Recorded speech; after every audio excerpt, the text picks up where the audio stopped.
Itu Dianur dari Divisi Project. Pada minggu video pembelajaran kali ini akan mereview sebuah buku yang berjudul Berani Tidak Disukai. Nah, dari buku Berani Tidak Disukai ada 3 hal penting yang dapat kita semua dipelajari untuk kehidupan kita. Nah, buku yang dibahas dalam tulisan kali ini dengan judul Berani Tidak Disukai, buku ini termasuk salah satu buku bestseller dari penulis asal Jepang, yaitu Ichiro Kishimi dan Fumitake Koga. Tapi materi yang disampaikan dalam buku ini bukan hasil karangan penulis, melainkan sebuah teori psikologi seorang psikolog asal Austria yang bernama Alfred Adler. Buku ini termasuk yang susah dimengerti dan tidak bisa langsung dicerna kata-katanya. Jadi bagi yang ingin membaca harus secara pelan-pelan dan dipahami.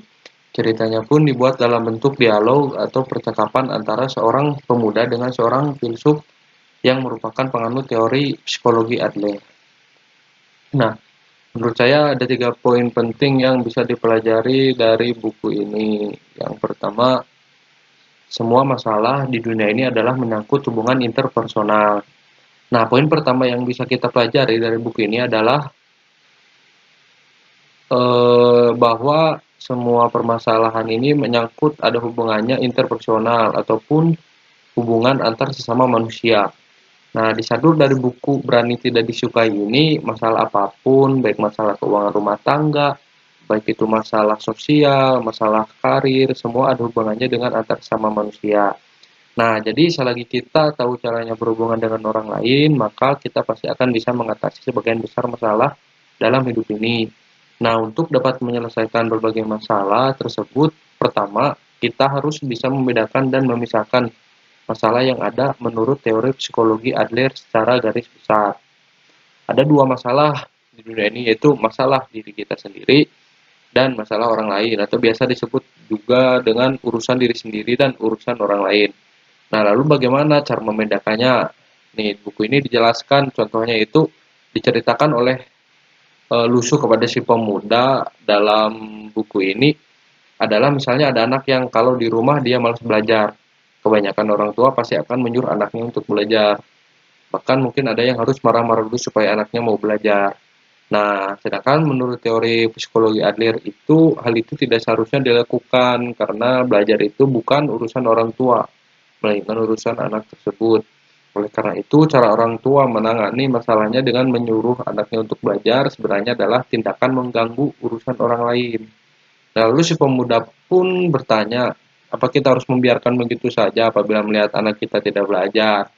Nah, lalu filsuf tersebut mengatakan bahwa orang tua harus tetap memberikan perhatian, bahwa belajar adalah tugasnya.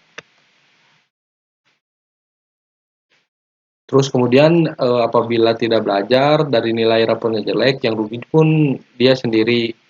Intinya orang tua harus bisa menciptakan kesadaran bagi anak untuk belajar. Mau belajar harus dari dalam dirinya sendiri, bukan disuruh oleh orang tua ataupun guru. Nah, kemudian yang kedua, menciptakan kebahagiaan bersama. Nah, untuk poin yang kedua ini yang bisa kita pelajari dari buku ini adalah tujuan kita melakukan semua hal yang tadi adalah menciptakan kebahagiaan secara bersama. Tapi untuk meraih hal tersebut dalam teori psikologi Adler ada satu hal yang tidak boleh dilakukan, yaitu kompetisi ataupun persaingan. Nah, alasannya karena hal tersebut dapat memecahkan kebersamaan. Meskipun banyak yang berpikir bahwa persaingan dapat meningkatkan motivasi, tapi di buku ini menurut teori psikologi Adler bahwa persaingan dapat bahwa untuk dapat menciptakan kebahagiaan bersama itu kita harus membuang jauh hal tersebut. Nah, terus kemudian yang ketiga, jangan jadikan kebahagiaan sebagai tujuan hidup. Nah, hal terakhir yang disampaikan yang berada dalam buku ini yaitu jangan menjadikan kebahagiaan sebagai tujuan hidup karena pada dasarnya kita dapat merasakan kebahagiaan kapan saja seperti yang sudah dijelaskan sebelumnya. Nah, menurut teori psikologi Adler juga, hidup ini bukan hanya tentang seperti garis lurus, melainkan sebuah rangkaian momen. Disadur dari buku ini yang berjudul Jangan Takut Dibenci, banyak orang pula yang mempunyai pemikiran bahwa hidup ini seperti garis lurus, di mana terdapat hubungan antar manusia, antar masa lalu serta masa yang akan datang. Nah, tapi dalam buku ini dijelaskan pula kalau kita menganggap hidup ini seperti garis lurus, maka bisa diibaratkan seperti orang yang sedang mendaki gunung, di mana kebanyakan dari mereka mempunyai tujuan untuk bisa sampai puncak gunung. Dan kita hidup saat ini seakan-akan sedang dalam perjalanan menuju puncak tersebut. Tapi teori psikologi Adler tidak setuju dengan hal tersebut. Karena jika hidup diibaratkan seperti mendaki gunung, maka sebagian besar waktu kita habis dalam perjalanan. Dan seandainya ternyata kita tidak berhasil mencapai puncak, lalu apa artinya hidup yang selama ini kita jalani? Nah, menurut teori psikologi Adler juga, hidup ini seperti serangkaian titik, yang masing-masing titik ini mempunyai momen saat ini. Jika hidup adalah serangkaian titik atau momen saat ini, hidup kita ini lebih cocok dibandingkan seperti perjalanan wisata ataupun traveling. Contohnya, apabila kita ingin ke Bali selama 1 minggu dengan tujuan utama ingin ke Pantai Kuta melihat pantai dan laut, pada saat traveling kita bisa merasakan kebahagiaan ataupun kesenangan itu bukan hanya ketika kita melihat pantai saja, bahkan mulai dari keluar rumah, kemudian sampai di bandara, lalu naik pesawat, kita udah bisa merasakan kesenangan atau kebahagiaannya.